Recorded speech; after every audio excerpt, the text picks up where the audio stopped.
Can the Detroit Lions get another win to get back to 500? Did you realize that you are a champion in their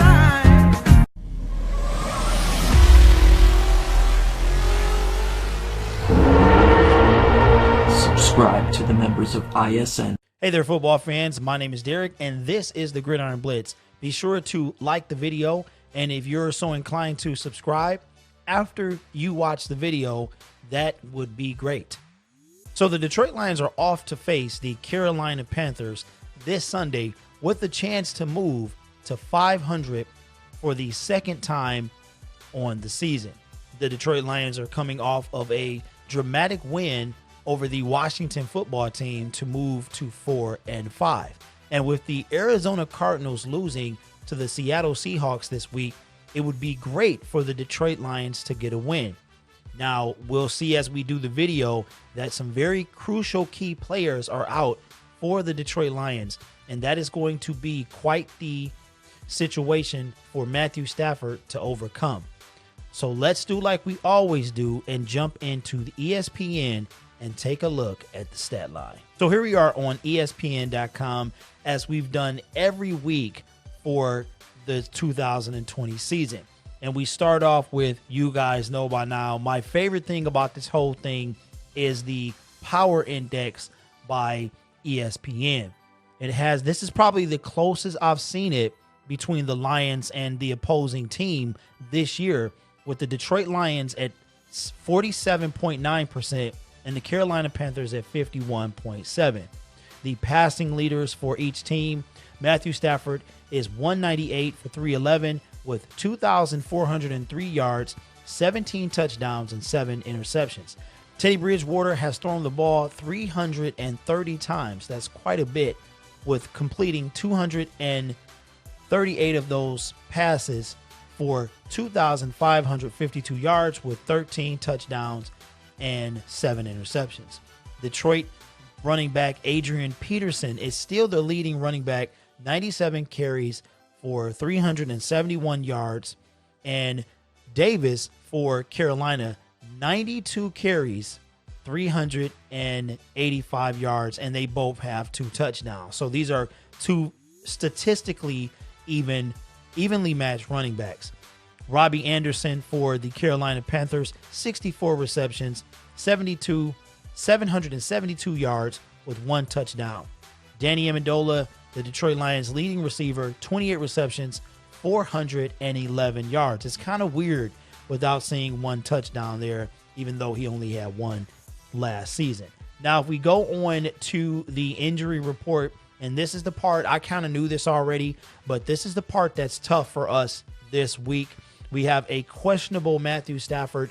Now, we have been told through the media that Matthew Stafford will most likely play, and questionable is better than doubtful. So hopefully he doesn't get downgraded between now and Sunday, even though he has a torn ligament in, I believe it's his thumb of his throwing hand. So Matthew Stafford has played with this injury before, or a similar injury, and hopefully he is not a turnover machine and they play to his strength this week.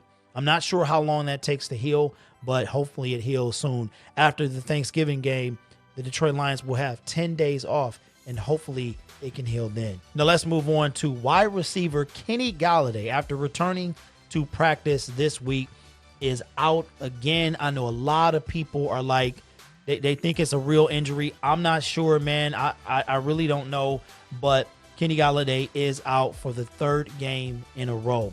Jarrett Davis is questionable. Danny Amendola is also out, and Will Harris is questionable for the Detroit Lions. The Carolina Panthers offensive tackle Russell Okung, Jonathan Miller, Chris Manhertz, Tyre Whitehead, former Detroit Lion, and Rasul Douglas.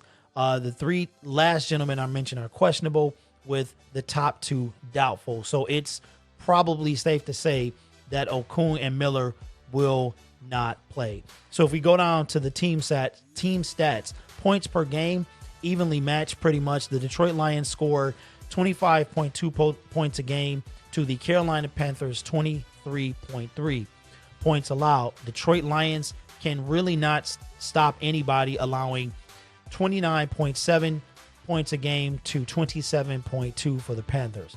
Total yards, 379 for the Detroit Lions, and the Panthers, 364.9. Passing yards, 277.4 for the Lions, the Panthers, 259.5. The Panthers rushed for 105.4 yards to the Detroit Lions, 101.6. Yards allowed, the Panthers allow 386.9 to the Detroit Lions, 413.9. Passing yards allowed for the Detroit Lions, 272.3 to 262.4. So pretty even there with passing yards allowed. Rushing yards allowed, 141.6 for the Lions to 124.5 for the Carolina Panthers. Now, if we go down to the last 5 games for each team, the Detroit Lions are back on the plus side, going 3-2 in their last 5 games, having won just the one. The Carolina Panthers, surprisingly, I didn't know this until I looked right at it now, are coming off a 5-game losing streak. What a way to snap your losing streak of 5 games than to come up against the Detroit Lions. The Lions are known for having opposing teams snap all type of records when they come to face them. So the Carolina Panthers are trying to snap a 5-game losing streak this Sunday as they face our Detroit Lions. Now, on a normal week, I would say that the Carolina Panthers would win.